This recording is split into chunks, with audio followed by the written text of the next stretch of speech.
Which 5 tourist traps in Napa Valley are worth it? Look, I know the word tourist trap can make people clutch their pearls and yell rip off, but here's the truth. Some of these so-called traps are the best part of the trip. So today, I'm spilling the wine. I mean the tea. On the 5 touristy spots in Napa Valley that are totally worth your time, money, and Instagram feed. If you're planning on a Napa Valley adventure and you don't like wasting cash, or worse, missing out on the good stuff, keep watching because your future self will thank you. Let's kick things off with one of the biggest so-called tourist traps in Napa, the wine train. This is a vintage train that cruises through Napa Valley while serving gourmet meals and, of course, wine. A lot of people will call it a little gimmicky because it's pricey and too touristy, but here's the thing. It's an experience. You're sipping Chardonnay. Well, not me. I'm a redder the better kind of girl. While you're rolling past sun-drenched hills, a delicious multi-course gourmet meal is served with the old-school glamour of riding in a vintage rail car, all while feeling like you're in a Hollywood movie. It's perfect if you want to relax or avoid driving to tastings or just soak in the Napa beauty in style. Yes, it's touristy, but sometimes touristy is fun. There's no driving, no GPS drama, just you, your friends, delicious food, and views that scream luxury vacation. Again, yes, it's touristy, and yes, it's freaking fabulous. I'm so glad to see less and less of those anti-wine train signs that I would see when I first moved here in the early 90s. Ugh, I never understood it. If you're celebrating a special occasion or you just want a truly unique Napa memory, the wine train is worth every penny. Don't skip it because someone called it a trap. Next up is Mustard's Grill, a spot that practically every Napa guidebook mentions, the place your foodie friends will insist you're doing Napa wrong if you skip it. Mustard's Grill is a famous restaurant right along Highway 29.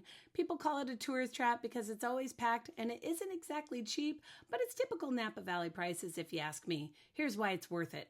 The food is genuinely fantastic, from their legendary Mongolian pork chop to their homemade dessert. In fact, their onion rings are practically a religious experience. Mustard's Grill nails classic comfort food, but with Napa quality.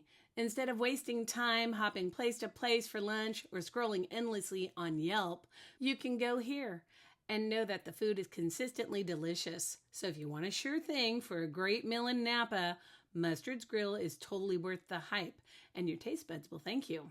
Planning a trip to Napa Valley? Don't forget to download my free drop and drag worksheet.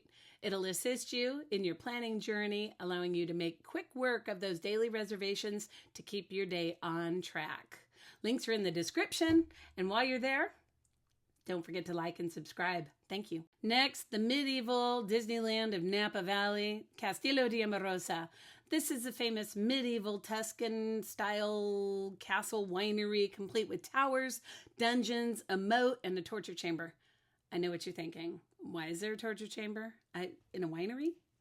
Great question. Don't overthink it. Is it super touristy? Absolutely.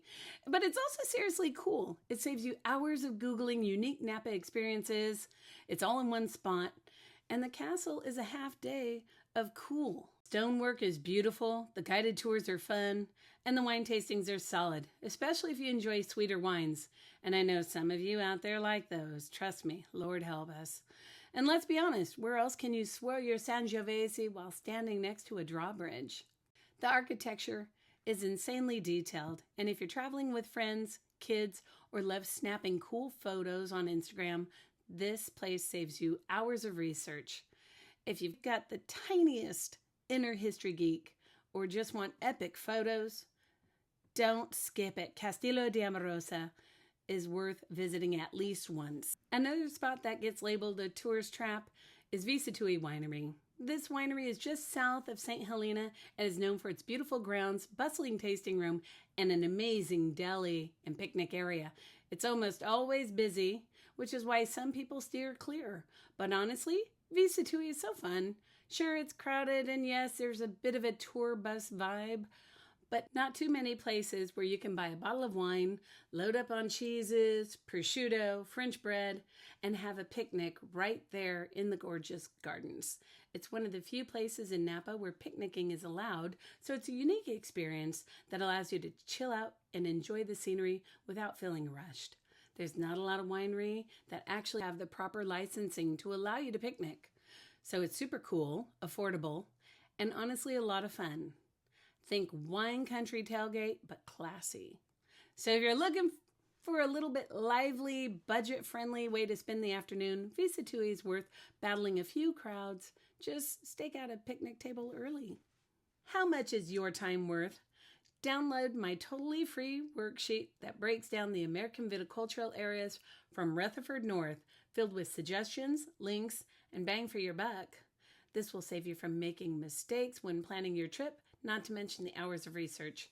The link is in the description of this video, and while you're there, don't forget to like and subscribe so I can continue to help travelers like yourself plan a great trip to wine country. Take advantage of this information from a local who knows. And finally, the number 5 spot. We're heading to Yountville to Bouchon Bakery. The famous bakery by Thomas Keller always has a line out the door. People call it a trap because, well, you're standing there for a while. And a croissant can cost you $5 or more. Look, the line can be intense, but it's so worth it. The pastries are next level delicious. The kind that makes you close your eyes with every first bite. Oof. The croissants are flaky perfection. The macaroons are little bundles of joy. And grabbing a pastry and strolling through adorable Yountville feels like a Napa rite of passage. Grab a coffee, macaroon, or croissant and stroll through Yountville. You're going to feel like you're in a charming European village. It's a perfect Napa moment. Besides, you'll get great photos and your taste buds will send you a thank you card. Sometimes the hype is real. Bouchon Bakery is one of those times, so treat yourself. It's worth the wait. So there you have it. 5 so-called tourist traps in Napa Valley that are totally worth it. Don't let the haters scare you away from an amazing experience. Sometimes the best memories come in from leaning into the hype, grabbing that overpriced pastry, and living your best wine country life. If you enjoyed this video, make sure you hit the like button and subscribe because I've got tons more Napa tips heading your way and you do not want to miss them. Also, if you're planning your trip to Napa Valley and would like some help, don't forget to go to my website link and pick up your copy of Crushed It Napa Style, your Napa trip that I created for you. The link is in the description. It'll help you map out your wineries, your meals, and tell me in the comments which places of these have you been to and did you think they were worth it? I'd love to hear your stories and give me your best foodie recommendation. I always respond to every comment personally, and thanks for watching. And remember, sip smarter, travel easier, and love every moment. Now that you know which tourist traps in Napa Valley are totally worth your time, you're probably wondering what you should avoid while you're here. Don't worry, I've got you covered. My next video, 7 things you should never do while in Napa Valley, where I'll share with you the biggest mistakes to avoid so you can skip the stress, save money, and enjoy your trip to the fullest. It'll help you steer clear of the most common pitfalls and make the most of your Napa adventure.